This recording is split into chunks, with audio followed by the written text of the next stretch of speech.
So you've got to try to reformulate your general aims in things that people can do, can analyse, can use, arrange, or can, well, here is aware of. That's more difficult. But with assessment then, to go back, if you, the things that you plan that the students will be able to do by the end of this lesson or by the end of this project, then you can, in principle, assess them.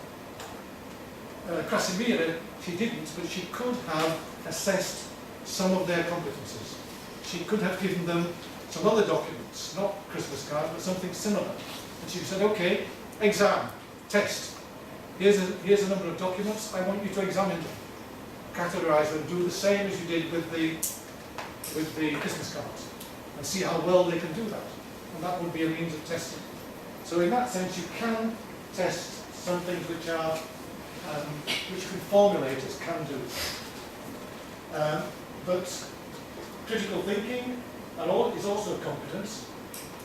And doing an evaluative analysis, this critical thinking element, this is from there, and whether they are aware of their own ideological perspective.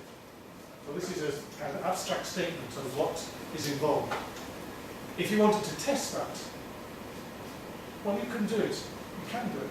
We've been testing in British universities, and I'm sure in Japanese universities, literary competence for many years. You get students to read Shakespeare, and then you get them to write an essay, I suppose. Do you do that in Japanese universities? I don't know. But that's kind of typical ways of teaching language and literature. And somebody's nodding, okay. So you get them to write an essay, and then you give them a mark out of, well, in Britain, out of 100. And it's been happening for, well, since I was at university and before. So for 100 years or more, it's been happening that people have been assessing my literary competence, your literary competence if you did a literature course, or your sociological competence if you're a sociologist or whatever, by giving you an essay, asking you to write an essay. Now, it's called subjective, but it is assessed. And we're not going to, well, we can come back to it if you want. But let me just finish. Oops. Those are a couple of references. I mentioned at the very beginning that the Southampton project is based upon this work by Barrett, which I think is outstanding.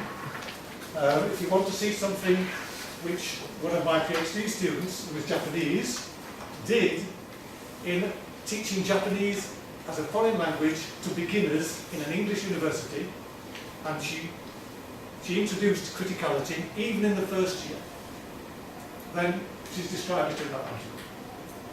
My name is on it because she insisted it's really her work. But I put that there because it shows how even beginners of Japanese as a foreign language can have a criticality element in their teaching. Stop. Overrun. I'm sorry.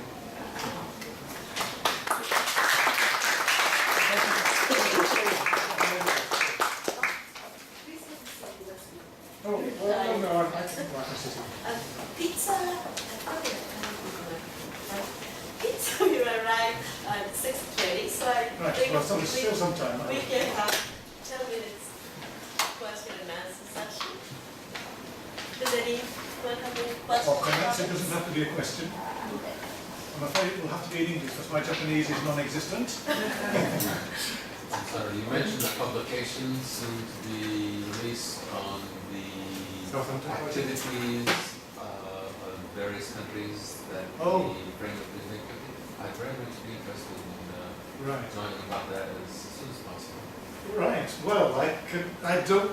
We've literally just sent the manuscript to the publishers, so it'll take at least 6 months or maybe more. But I don't know. I don't know how I can make sure that you know about it, but it will be published by Multilingual Matters.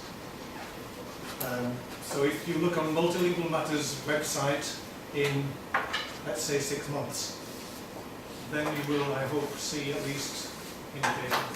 And it's a kind of series of, I think, 12 8 or 9 countries, and for each country there are 2 articles, nearly always 2 articles. One written by a policymaker and one written by an academic.